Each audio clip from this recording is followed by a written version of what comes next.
Salut à tous, bienvenue dans cette nouvelle vidéo sur ma chaîne YouTube. C'est Solo Tech, moi c'est Saïm Morimbe. Et aujourd'hui, nous allons vous montrer comment installer et configurer Snort sur pfSense.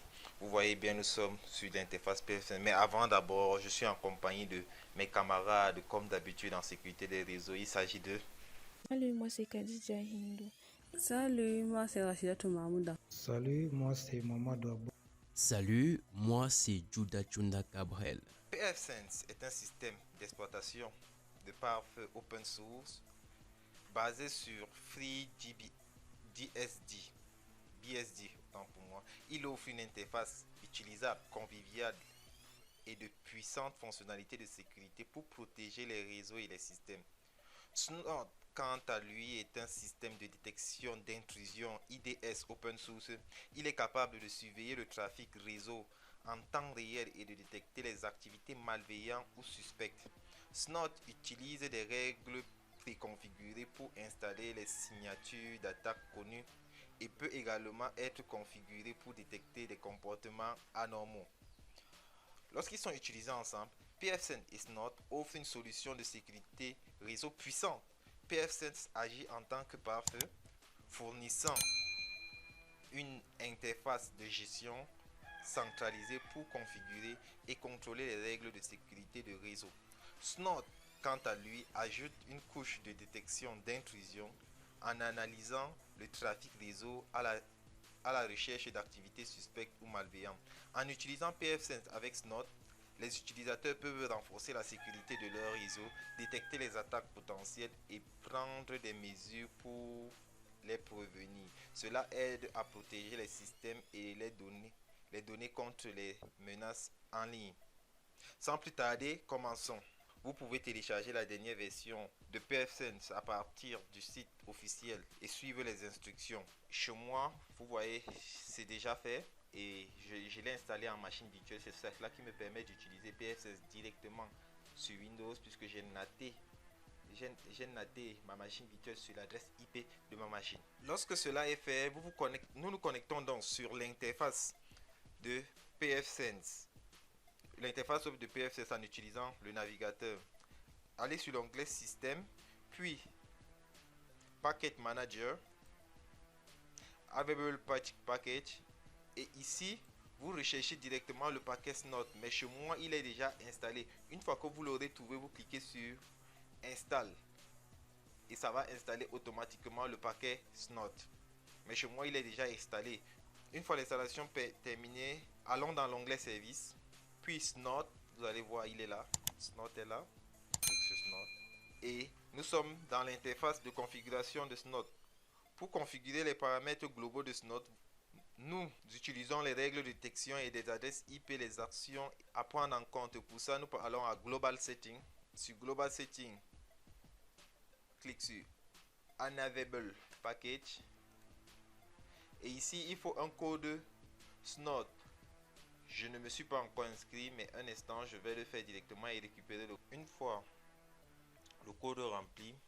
Dans le second bloc, on clique sur Snort GPL. Il s'agit d'une bibliothèque qui va être téléchargée automatiquement, pas besoin de code ou de licence. Troisième bloc, Imagine Trade Ruler, Enable it Open. On clique également là. Le second, on ne peut pas parce qu'il a besoin d'une licence. Vous voyez bien là, c'est marqué Pro et pourtant l'autre c'était Open Source. Au niveau du quatrième bloc, Open App ID Detector, on n'y touche pas. Au niveau du cinquième bloc, click to enable tracked boot. On va également cliquer là. Ensuite, rule update setting. En fait, c'est ici en fait que le Snort doit télécharger on doit configurer la cadence de mise à jour des paquets. Ici, vous voyez bien, c'est sur 9 heures. Nous allons peut-être prendre sur 6 heures, chaque 6 heures. Et update time, on pourra mettre update interval chaque 24 heures, autant pour moi, chaque 24 heures, one day. Et pour update time pour l'heure, on pourra mettre 0 heure 0 0. Ensuite, hide to relay to detected, on coche là. Disable SSL pair verification, on clique également là. Remove block hop, ici on va prendre une cadence de 1 heure. Remove block host, on ne coche pas. Click to return snort setting package, on coche là. Startup shutdown et on coche également là, puis on clique sur save. Maintenant, nous allons mettre les différentes règles snort. On part dans règles, on part sur update ruler. Il est en train de rechercher des mises à jour sur internet et les règles ont été mises à jour. On voit bien là, c'est mis succès. Allons voir les logs pour voir ce qui a été vraiment téléchargé. Vous avez une liste des logs qui ont été téléchargés. On a un avertissement ici. Aucune interface n'a été trouvée pour Snort. Pour cela, on va configurer Snort sur une interface.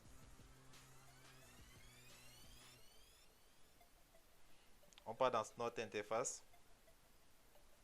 On fait un add pour ajouter une interface. Description, pareil. Ensuite, on a le bloc paramètres des alertes. Il faut cocher cela, sinon Snort ne sert vraiment pas à grand chose. Nous avons là système log priority. On sélectionne la priorité du système pour les rapports. Enable packet capture.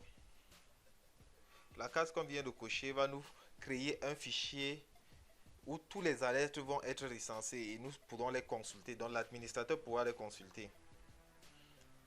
Ensuite, nous avons Enable Unified to Logging. Mais sauf que ici, ce n'est plus dans un fichier, mais c'est dans un format binaire. Alerte.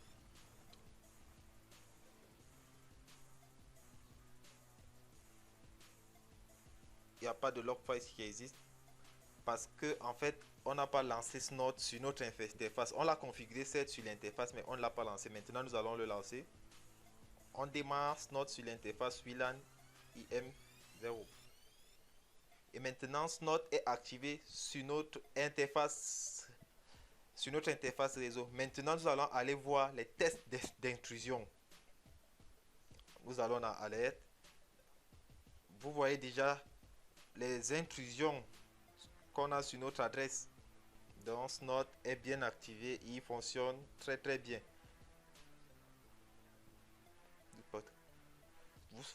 On voit bien que Snort arrive à détecter n'importe que le PSense est bien installé. Et les gars, c'est tout pour cette vidéo. On se reprend très vite pour une nouvelle vidéo en sécurité des réseaux où nous parlerons maintenant de iptable sur Ubuntu. Là nous étions sur Windows et on configurait un PFSense pour les attaques.